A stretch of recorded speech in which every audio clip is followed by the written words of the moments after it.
Yes, it's us again. Hello, welcome. It's another super selection of terrible tales from your friends at Radio 2. Another Confessions podcast. Thank you for downloading us. And here we go with another selection of tales, which we have called A Forgotten Film Frame, An Outrageous Oxford Omnibus Outing, A Nutty Nobility Nuisance, and A Silly Sealed Student. Here it all comes. Dear Father Simon and the Forgivers, a decade ago I was a teacher of film at a highly respected secondary school with a glowing Ofsted report and a vibrant sixth form. During the school year, it had been my pleasure to teach my A-level film studies class. A-level film studies. A-level A-level so film studies class. mind, Thank you very much. Yeah. About the way directors use technical elements to create meaning for audiences.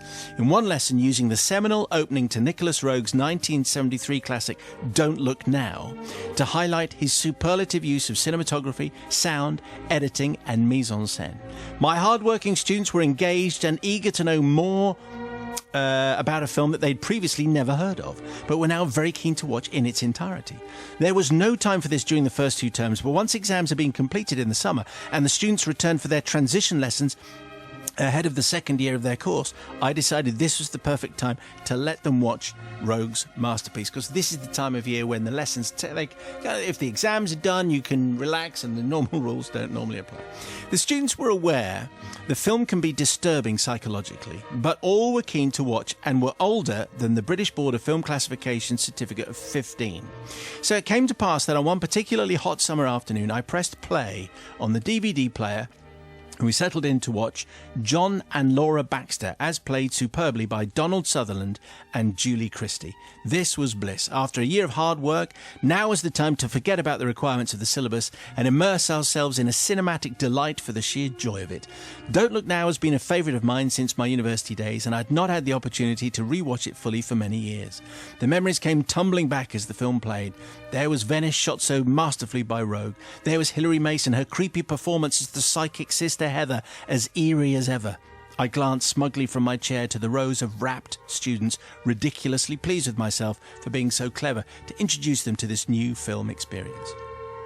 Suddenly, a cold shiver ran through my body, and I sat bolt upright as the main characters returned to their hotel, and I suddenly remembered the content of the scene that was about to unfold. As many of your listeners will know, Don't Look Now is famed for a particular scene of an adult nature. Now, I'm no prude, Father Simon, but those who know the film will attest to the fact that the scene is awfully realistic. In fact, it was widely reported that little acting was required from Sutherland and Christie, if you understand me. As this on-screen moment approached, the sweat dripping down my brow increased in proportion to my quickening pulse rate. What to do? It's all very well for the BBFC to say the scene is justified at a 15 because it's the couple's healing process. Could I really sit there nonchalantly as a group of fresh-faced 17-year-olds watch something they would most certainly feel uncomfortable viewing with their parents, never mind their teacher? Now, Father Simon, the one thing I have yet to mention is that we were watching the film in the school's brand new media suite, a room fitted out with 20 state-of-the-art computers and a widescreen interactive whiteboard with surround sound. The head teacher was very proud of this new facility. Oh yes, she loved to show it off to all and sundry at every opportunity. She was forever popping in with visitors so that they could see it in action and perhaps watch the film being projected. You're no doubt ahead of me, says Bob. There was no time for me to work out what to do about the scene of an adult nature about to appear. Before the door burst open and in strode the head teacher with a group of at least 10 people close behind her. This was a tour for parents of prospective Year 7 students, and the head wanted to show the school in its very best light. What timing! Their eyes adjusted to the dark just in time for them to observe what the BBFC tactfully refers to as thrusting. There was no context, no chance to explain. I can only vaguely remember what happened next. Apparently I leapt to my feet, rushed towards the visitors and jumped around a bit in front of the screen, trying to cover up as much as I could. I must have resembled Basil Fawlty on a particularly manic day as I gesticulated wildly, blurting out, "We're just watching Don't Look Now. It's a classic, isn't it? British cinema at its very finest. Lovely film." Within seconds, the door was yanked open and the party left as quickly as it had arrived. Red-faced, I turned to the students, who instantly collapsed into hysterics. I'm afraid to say I couldn't share their amusement at the time, fearing the reaction of the head teacher and already envisioning the world of the advert seeking a new film teacher. Luckily, in a very British way, the incident was never mentioned again. I am happy to say the head didn't see fit to discipline me, and I can now see the funny side. I'm seeking forgiveness not from the students, who enjoyed reminding me of the incident for the rest of the time I taught them, nor from the parents of the prospective students, some of whom were no doubt entertained by the aforementioned adult incident, but I do seek forgiveness from the head, who personally conducted all tours of the school and was extremely proud of her institution. I've no idea what she said to the parents as they walked out the room, but I feel guilty for putting her in a potentially tricky situation. Father Simon, as the presenter and not just a contributor of the UK's flagship film programme, I feel you are especially well placed to adjudicate on this particular confession. While you usually remain disinterested during the final reckoning, I implore you to cast aside your neutrality and rule in my favour, or at least pass down your wisdom to your holy collective, and recommend full absolution on this occasion. This matter now rests in your hands. Thank you very much indeed, and please be merciful. It's Bob, the film teacher, and Don't Look Now, 1973. I mean, it is a particularly intense film, but all the certification thing is fine because it's a 15 and all they were 17. So if it's my absolution you're after, Bob, you absolutely have it, because nothing really to forgive. Everyone was adults. The head is, she probably got some more happy, excited teachers and some very happy and excited parents, I think, getting involved, saying if that's the kind of broad-minded nature of this school, we're all for that kind of thing.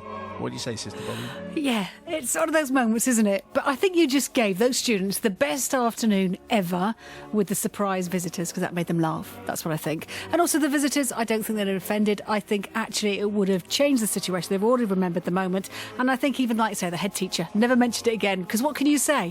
What can you say at that moment? You don't need forgiving. Absolutely. It's fine. You might want to warn them next time, though, just for food for thought. Warn everybody next time before, say, look, just there's more than a PG on. It's like that moment where you're watching a film at home and it's all perfectly fine and, it's all going along quite nicely. Then all of a sudden something of an adult nature comes on and your mum walks in or your kids walk in, depending on what...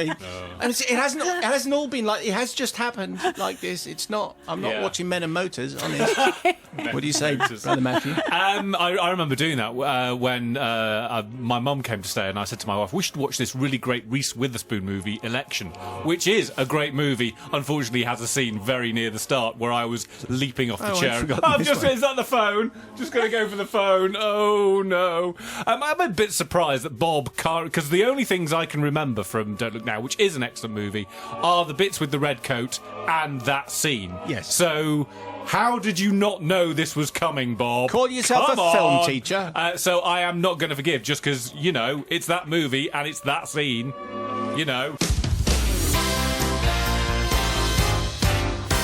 Dear Father Simon and the revered Confessions Collective. About this time, Bobby always looks at Matt and goes, what was his name? And Matt always passes a note that says, it's Chris. Sorry.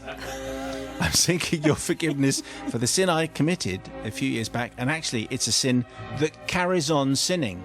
So it's a sin from the past. It's the best kind of sin. It's just present continuous tense, yes, as well as the past tense. Many years ago, over 25 actually, one of my friends, Kevin, had a part-time job being a tour guide on bus tours around Oxford. He would board the coaches of predominantly American tourists and give them a comprehensive tour of the many notable historical features of the grand city of Oxford. Now, when I visited him in this fantastic place, we found ourselves drawn to strong, cheap cider. I'm not sure why, but we just did. So much so that the next day, Kevin was flat out on his bed and the room, he said, was spinning, and he was certainly in no fit state to conduct a coach tour commentary. Now, he had 3 tours booked that afternoon, and as he'd already missed the previous tour, was on a final warning with the tour company. To help him out, and as his uniform fitted me, and I quite like wearing it, I said I would stand in for him. Okay. It was my first visit to Oxford, and so my knowledge of the city was limited to what I'd gained from watching Inspector Morse. And just a little bit of extra information from a tourist information poster that I'd seen in the railway station when I arrived the previous afternoon.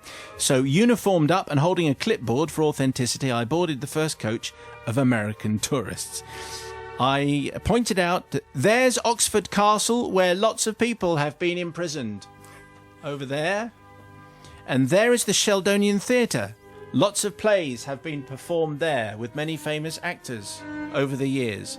So the tour was an hour long and my Oxford knowledge was exhausted in the first 5 minutes. I had no option but to make the rest of it up.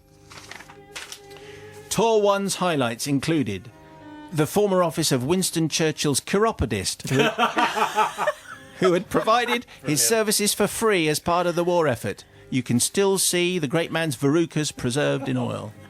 The burial mound where the bones of Hiawatha were eventually laid to rest. This was just a random grassy mound that we'd passed. The car dealership where Princess Diana, then Lady Di, had purchased her first mini metro. Okay. And the house where John Alexander was born. He held the record for having the biggest feet in the UK. I made this name up and I picked a random house. Biggest verrucas too. Anyway, at each tour highlight, the Americans gasped with excitement and clicked away with their cameras, recording this bogus information for posterity. Encouraged by my success, for the second tour, I also included the pub where Inspector Morse dropped his crisps, the tree where Isaac Newton saw an apple fall and had his gravity revelation, the building acknowledged as having the first glass window panes in the UK, this was just some random college, the stables where Lady Godiva bought her horse before travelling to Coventry, and it includes the wardrobe where she put all her clothes. And for the third tour, I added in the pub where Lewis Carroll got the idea for Alice in Wonderland because it had big furniture, and also, very excitingly, the chip shop where Charles and Diana had romantic fish and chip suppers when they could get away from their bodyguards. I added in that rumours in royal circles were that Prince William was conceived behind that very shop. Anyway, was that all right? Were we going to take that one out? I think we were going to take that one out. I think that's but it got through somehow. Yeah, that's still in. Thankfully, this was in the days before mobile phones, and so I couldn't be caught out by any 8-year-old using a Google or other search engine which happens to be available at the time.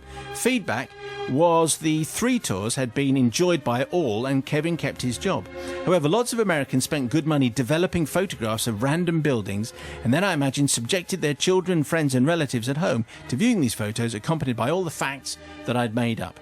These facts may now even be passed down to grandchildren. So as I said earlier, this is a sin that carries on sinning. But it was amusing to me at the time. In my defence, I did it to save Kevin his part-time job, and for that I do think I should be forgiven. I think Chris will be the judge of that. P.S. If I get forgiven for this one, that's good news, as I stand a chance of being forgiven for what happened in Holland. Right.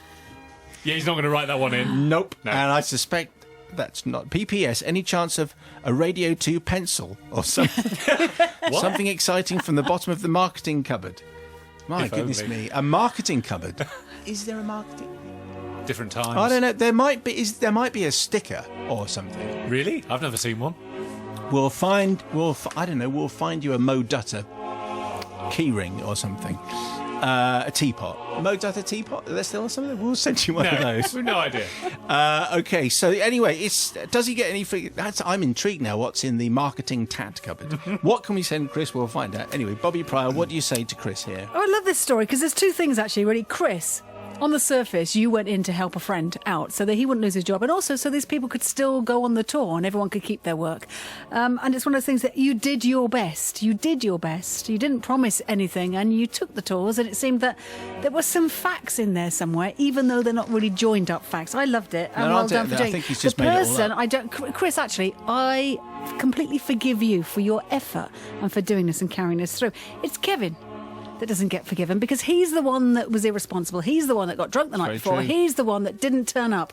And so you turned up in his place. I think you're a great friend. And I'm sure that tour was very, very interesting. And they don't remember much of it anyway. That's what I think. That's my assumption. So you are forgiven, Chris. And Kevin was on a yellow anyway, so he was just helping him out. What do you say then, Brother Matthew? Well, as Bobby's already said, it takes a degree of talent to be able to make this up. We all think it's so easy to make it, but really it takes a lot of imagination to be able to just make things up on the hoof. And I remember in a previous job being told to give a interesting fact about Gelsenkirchen, and I said that they invented the semicolon, which obviously is made up, but it's amazing how many people thought that was true. So I'm going to forgive because it takes a degree of talent to do it, and he rose to the challenge. CBC So what have we got here? We got a confession from Paul. Thank you very much indeed for sending in to... That's Paul, Bobby, P-A-L, just so you don't have to have a note passed from Matt. It's only happened twice. Dear Confessional Collective, I write to you to unburden myself from events that took place many years ago. It was 1979 to be precise. This was the year of my graduation from Surrey University, where I'd spent 4 happy years studying for an engineering degree. It's got one line in this confession which you'll remember, I suspect, which I've never said before.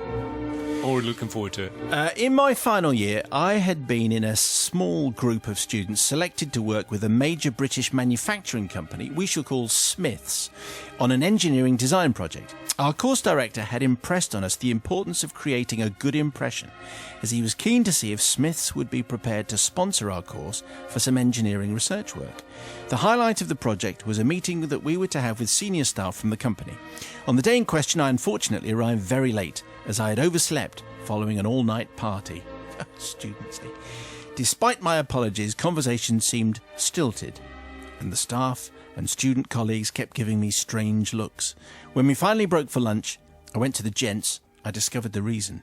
In my rush to leave for the meeting, I hadn't checked my appearance. And at some stage during the previous night, I had, for one reason or another, acquired a lot of eye makeup, which was now smudged all around my face. Okay. That's an interesting party. Well, you know, you don't know. You don't know where the night may lead. It was a make-up party. Maybe it was. Perhaps that's what was happening. Maybe it was a goth party. Maybe he had some. Yeah. That's what I was Glam thinking. rock party. Well, sure, it was black. 79. It was black eye makeup. Anyway, this combined with my hangover-induced pale complexion made me look like a creature from a serious zombie movie. Panic set in as I knew that we were due to have lunch with the managing director of Smiths, so I immediately got to work trying to remove the eye makeup with a bar of soap in the gents. After frantic rubbing, I managed to remove a lot of this makeup. However, my eyes were now full of soap and streaming tears. By the way, don't try this at home. This is not a good way to remove makeup. I wouldn't know. No, but, absolutely No, not. you kind of need a moisturiser. Yeah, you don't want carbolic soap, whatever that is. I don't know where that phrase came from. What was carbolic soap? Was You it like shouldn't wash- wartime soap? Yes, it is, and you shouldn't wash your dog in carbolic either. Absolutely. Let's extend that. It's a Let's just random not line. use it. Would you like some carbolic soap? No. I can't think. I might clean my car with it, but that's it. But maybe don't even try that. Don't put the dog in it. You can't. No, There must be some use for Because they carbolic can soap. kill them. That's why it's serious. What? Right. Carbolic soap. But you can't buy it. Who has carbolic? You'll take me. I'm going off on a tangent. Go on. Carry on. No one's got carbolic soap anymore. Okay. I don't think. Anyway, just don't use it at home. Anyway, where were we? Oh, yes, that's right. My eyes were now full of soap and streaming tears, says Paul. At this point, a student colleague rushed in to say that the managing director of Smiths was looking forward to meeting me and lunch was waiting. I was shown into the director's dining room and, of course, there was my seat, almost directly opposite the MD. As I sat down, he looked up to greet me and his smile disappeared to be replaced by a look of utter astonishment. I smiled weakly at him with the remains of black eye makeup, bloodshot eyes and tears streaming down my face. His expression said, "Really?" Suffice to say, this was not the impression our course director had wanted me to give, as I was told on no uncertain terms on my return to the university. As I knew the course director would be meeting my parents at graduation in the weeks coming up to the ceremony, I tirelessly tried to get back into the course director's good books, and I'm sure he had never seen a student more keen to help around the department, and to my relief he almost became quite friendly, and the events at Smiths were not mentioned again. With this in mind, we come to graduation day. After the graduation ceremony, we assembled in a large marquee for a buffet lunch. I was particularly hungry and proceeded to tuck in to the free food and drink with relish. As I crammed my mouth with dry roasted peanuts, I got a tap on my shoulder and on turning was surprised to see my course director. "Paul, I'd like to introduce you to the university's Chancellor, His Royal Highness the Duke of Kent." Hey, brilliant. I looked up at a very tall, very famous gentleman wearing an impressive hat and fur-lined robes, because if you're the Chancellor, that's the kind of thing that you have to wear. Taken aback, I spluttered, "Pleased to meet you." Unfortunately, in my enthusiasm in speaking, I sprayed the Duke of Kent's face with partially digested peanuts.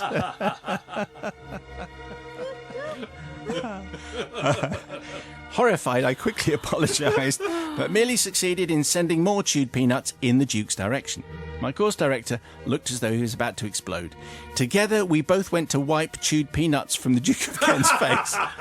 But His Royal Highness is used to this kind of thing and politely brushed our attempts away and said, "Oh, it's quite all right. Think nothing of it." It was Hugh Grant. Yes, Sorry, for absolutely no reason.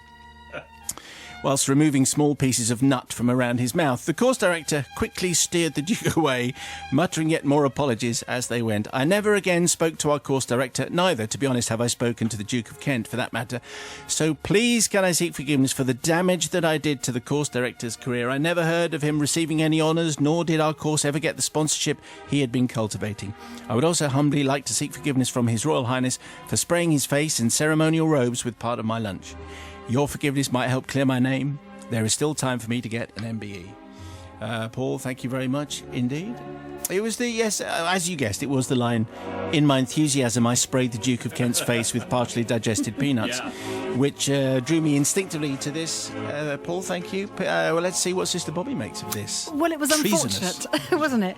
Because you didn't know your back was turned, so you didn't know. I kind of think that the course director is slightly at fault here because he caught you unawares. He didn't prepare you. He didn't say, "Look, in a minute, I'm going to introduce you. Make sure you're at your best." Well, it's like our That's what mining you're confession hopeful. from a few years ago. Can I introduce you to the Prince of Wales? Yes. Naked miner. Oh, Yes. Yeah. So I think actually it wasn't your fault. I do think actually what you're not forgiven for is not turning up clean and smart for the previous thing when you had your makeup on the night before. That's what you shouldn't get forgiven for because you need to be an adult and responsible. And if you're having a party and burning the candle at both ends, then you really need to be all over it. So you are forgiven for the Duke of Kent, although he might not forgive you personally. Forgiven for that, not forgiven for the first thing. You're a grown-up.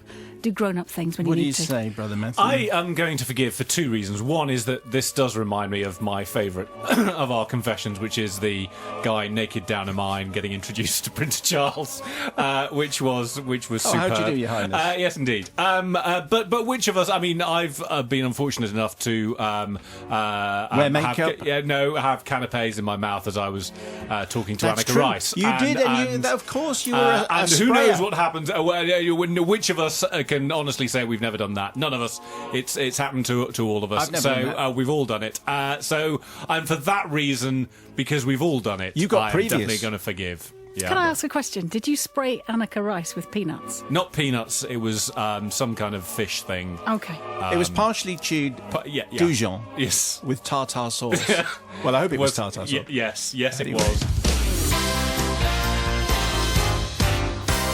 We have another confession here, which comes from Miss Jones, somewhere in West Yorkshire, and novice Nigel is in, which is all nice and early. Yes. How's the lamb looking, by the way? An early report of the. Rolled and stuffed, looking good. Content, I think. Yes. And how would you define sumac? Because I was asked earlier. It's a sweet. It's a sweet, fruity, and yet sour little berry about the size of a cranberry from South America. That's originally. classy. That's Yeah. a classy berry if it can do all that work. Yeah, it's busy. Gets a lot. It's got a heck of a CV. All right, all that's coming up after 6 o'clock. So, Miss Jones's confession. Thank you, Miss Jones. It's another end of term stuff that you get up to at the end of term confession, which we like very much. Father Simon and the Holy Collective. As we are reaching the end of the summer term, I was recently reminded of an incident which took place towards the end of the summer term just 2 years ago. Firstly, you need to know that as an enthusiastic, newly qualified teacher, I was always looking for new and exciting ways to explain scientific principles to my classes. Secondly, no children were harmed on this day. It was during the last half term before the 6-week holiday when I was teaching my rather boisterous Year 8 science class.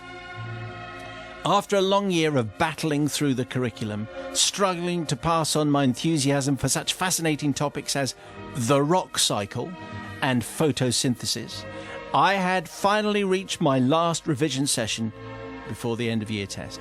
We were now recapping how solids and liquids cannot be squashed or compressed like gases because, Matthew, why? Because the molecules are too close together. Yes, the particles are already touching. Very good. Well done. How Okay. sweet. Back of the net. And your bonus. Go on. Yeah. What are the 4 states of matter? Solid, liquid, Asleep. gas, and plasma. Very good. How about that? Oh, he's going to be unbearable. I take back everything I've ever thought.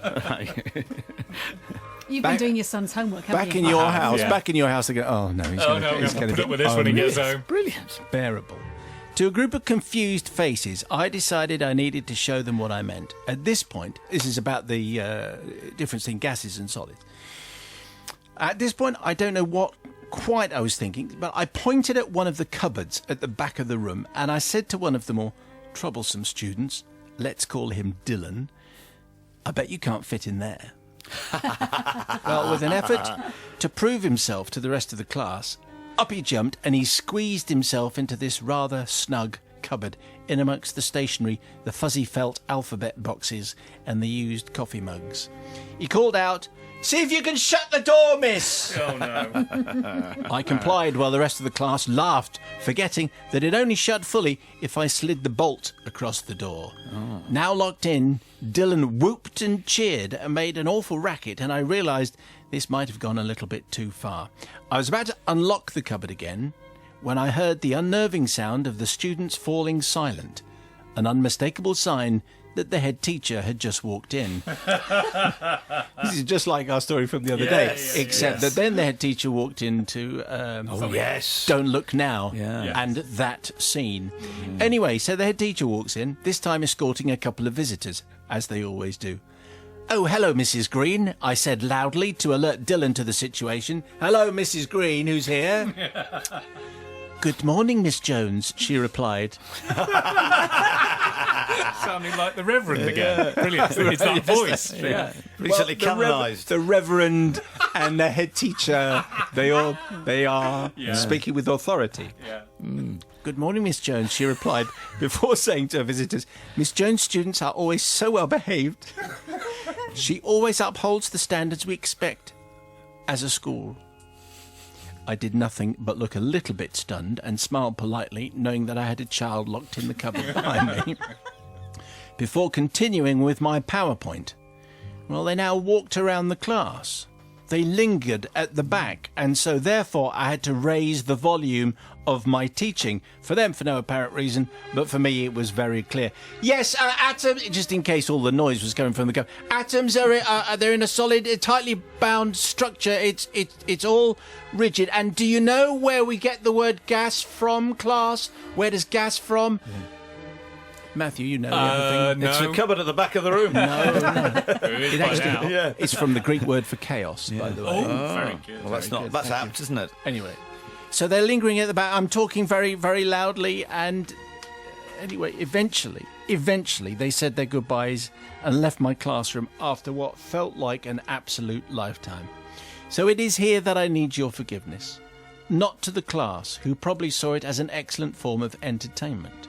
Not to the head teacher and her visitors for what was an outstanding display of engagement from a class of 29 pupils, but from Dylan, who remained locked in the cupboard, squeezed into a tight ball for the duration of the head's visit without uttering a word, which would have well and truly dropped me in it. I only hope that you can forgive me, though in hindsight I probably could have found a better way to explain the concept of a solid to the class. Kind regards, Miss Jones, somewhere in West Yorkshire. Well, I think, full marks for ingenuity, full marks for Dylan for volunteering to go into the cupboard, and then for staying quiet, because there are an awful lot of kids that would have made a little noise there, I think, when the head teacher was in. So they were clearly on her side. That's the thing. I think they like Miss Jones, and so should we. Anyway, I'm not directing the jury here. What do you say, Sister Bobby? I think it sounds like a most fantastic science class that I would ever be part of. Because, congratulations on inspiring your pupils, giving them something they could relate to. And actually, when you say I could have thought of another way, actually, this is the best way. Locking Dylan in the cupboard. And also, he was enthusiastic, he felt valued, and also, they will always remember this. Always remember Dylan in the cupboard. And also, well done, Dylan.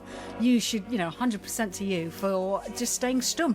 That was great. Perfect. Obviously don't try this at home. Well, I was going to say, as a word of caution, yes. You need to be careful because, of course, you need to have enough air in there. Yeah, that's what I'm going to say. So you need to be careful. Yeah, here's the novice. Forgiven. I thought it would have been quite funny if she'd opened the cupboard, out he tumbled, and then she was actually making the point of how, solids and liquids were kept as separate and everything. I don't think that would have been a problem at all. But as it was... Well, I think it would have been because, clearly, to illustrate the point, she had locked a child in a cupboard. But that's good. That's very that's boisterous teaching. As I think Dylan is a very boisterous lad who obviously brings a lot of gusto to life, and he'll be a 15-year-old now, and I'm sure he's doing just that, and good luck to him. So I don't think he'll mind at all. I thought he was a jolly good jape, and well done for keeping stum. So, Miss Jones from Yorkshire, absolutely forgiven. Brother Matthew. Yeah, Dylan couldn't wait to get in the cupboard, could he? He was absolutely couldn't stop him from getting into that cupboard. I remember that, my science teacher demonstrating this he decided he would line 5 or 6 of us up tightly together and then push one of us at the end to see if the other one fell over. Different times, can't get away with that now. Quite right too. Can you not get away with that now? No, you can't get away with that now. So I'm going to say forgiven because Dylan, wild horses wouldn't have stopped him getting in that cupboard. They were this week's confessions. Pretty good. Did anyone attract your attention there? Did that provoke a little thought deep in your soul? Send us your confession, please. confessions@bbc.co.uk. More next week. Don't forget you can listen to all our shows from the last 30 days on the iPlayer, should you be looking for something else to do. Monday, we had Adrian J. Walker in for the Radio 2 Book Club, talking about his debut, The End of the World Running Club. On Tuesday, the great Zucchero graced our studio to talk about his new album and lots of happy Italian music. On Wednesday, journalist Miranda Sawyer was talking about midlife crisis, death maths, and her book, which is called Out of Time. And on Thursday, Nige served up rolled lamb breast, confit with fennel seeds, orange and sumac. The entire ingredients are right there. Details can be found on the Radio 2 website. You just head for Thursday's episode page. You toggle down until you hit the recipe, and it's supposed to be that straightforward. And if you get to this part of the podcast and you want to tweet me and you want to tell me you reached here, you just say the words, that straightforward. Thanks.